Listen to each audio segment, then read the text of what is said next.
Di momen Idul Adha, banyak warga muslim khususnya yang berburu tusuk sate.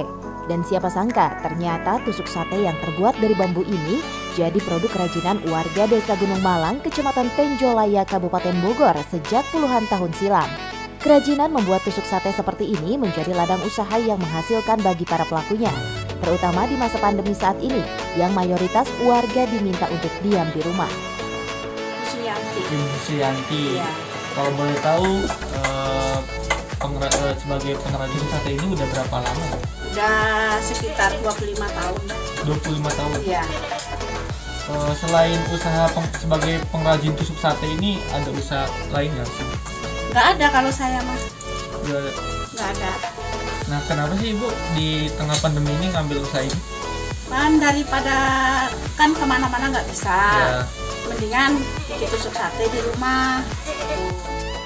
Untuk membuat tusuk sate, para pengrajin hanya membutuhkan bambu yang telah dipotong dan dibersihkan terlebih dahulu dengan ukuran tertentu dan disesuaikan dengan takaran tusuk sate di pasaran. Kalau dalam pembuatan tusuk sate ini kira-kira ada tahapannya nggak sih? Ada banyak tahapannya ini mah. Pertama bambu dipotong, diukur. Ya. Terus sudah dipotong udah jadi begini, dicuci sama kita, udah dicuci. Terus baru disasal. Ini proses ini namanya disasal. Disasal. Iya.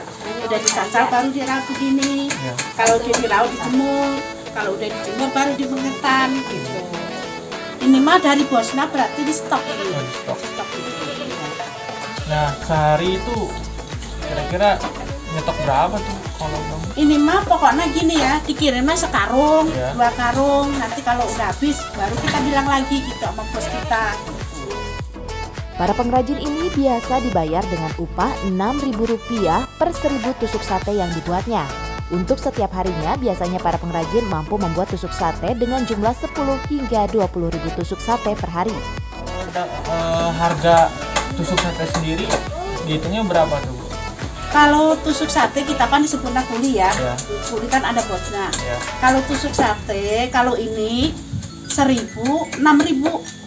Dibayar sama bos kita 1.000, 6.000, 1.000 gini. 1.000. Iya. Nah kan sekarang tuh udah mendekati menjelang Idul Adha ya Bu.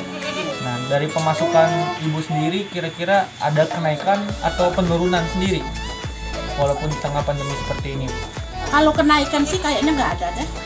Nggak ada. Walaupun Idul Adha. Walaupun Idul Adha juga.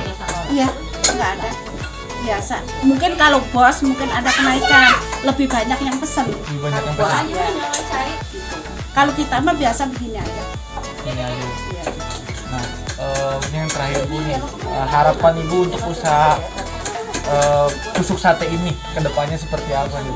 Ya, pengennya kedepannya lebih maju. Lebih maju. Karena yang pengen lebih mahal ya, gitu jangan segitu-gitu terus gitu. Harapan saya mah begitu aja. Masalah tusuk sate pengen pada mahal lah. Produk tusuk sate yang biasanya laris manis pada setiap momen Hari Raya Kurban, namun kini anjlok di pasaran akibat terdampak pandemi COVID-19 yang melanda tanah air. Anjloknya permintaan akan tusuk sate membuat pendapatan para pengrajin pun ikut menurun, tak seperti tahun-tahun sebelumnya. Meski mengalami penurunan penjualan akibat pandemi, namun semangat para pengrajin tusuk sate ini tetaplah tinggi. Dari Tenjolaya, Kabupaten Bogor, Tim Liputan melaporkan.